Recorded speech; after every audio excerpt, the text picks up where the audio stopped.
मुख्यमंत्री फडणवीस आणि उद्धव ठाकरेंनी देखील मतदान केलंय। मुख्यमंत्र्यांनी नागपुरात मतदान केलं तर शिवसेना पक्षप्रमुख उद्धव ठाकरेंनी मुंबईत मतदान केलंय। दोघेही सहकुटुंब आपला मतदानाचा हक्क बजावायला आले होते। मुख्यमंत्र्यांनी नागपुरात जाऊन मतदान केल्याचं पाहायला मिळालं तर उद्धव ठाकरेंनी देखील मुंबईत मतदान केल्याचं पाहायला मिळालंय। दोघेही सहकुटुंब आपला मतदानाचा अधिकार हक्क बजावायला आले होते आणि भाजप आणि सेनेत जो कलगीतुरा रंगलाय त्या संदर्भात गेली महिनाभर हा कलगीतुरा रंगलेला पाहायला मिळाला। अनेक भाषणं अनेक या सगळ्यातून फैरी एकमेकांवरती आरोप प्रत्यारोपांच्या झाडल्या गेल्या आणि आज दोघेही मतदान करताना पाहायला मिळाले।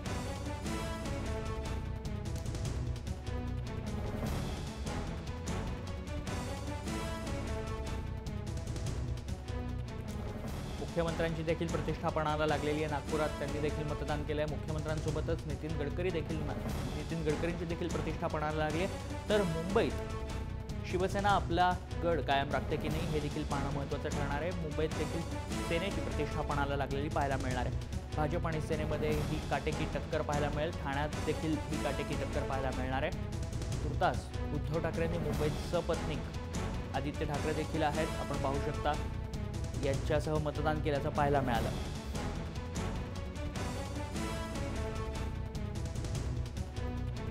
तसंच मुख्यमंत्री फडणवीस देखील पाहायला मिळाले। नागपुरात देखील त्यांनी सपत्नीक मतदानाचा हक्क बजावला।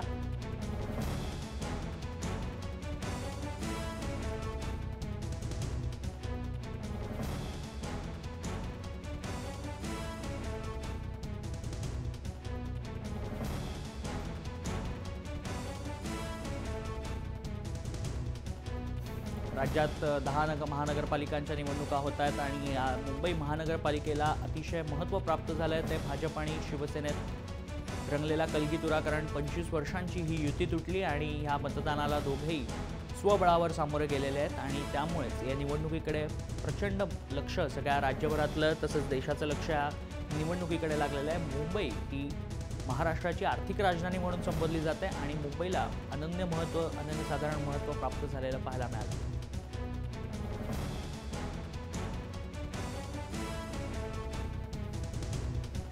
दरम्यान उद्धव ठाकरे मतदानाला पोहोचलेत आणि याचाच आढावा घेतलाय आपले प्रतिनिधी हेमंत बिर्जे यांनी।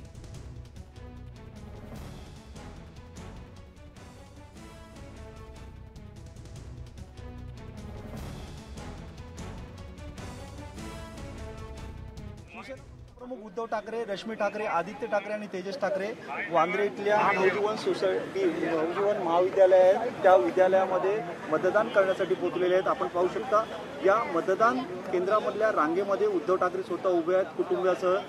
ज्याप्रमाणे नोटाबंदीमध्ये तुम्हाला रांगेत त्रास झाला होता आणि तो त्रास तुम्ही सहन केला, या रांगेत मतदाराच्या रांगेत तुम्ही उभं राहा आणि जो निर्णय आहे तो दाखवून द्या आणि हा निर्णय काय असेल हे उद्धव ठाकरे दाखवण्यासाठी प्रयत्न करतात। मतदार राजाला त्या पद्धतीने सांगण्याचा, एका पद्धतीने संदेश देण्याचा प्रयत्न करतात आणि उद्धव ठाकरे सुद्धा मतदाराच्या या रांगेत उभे राहून पूर्ण कुटुंबियासह जो आपला निर्णय आहे तो दाखवण्याचा प्रयत्न करतात।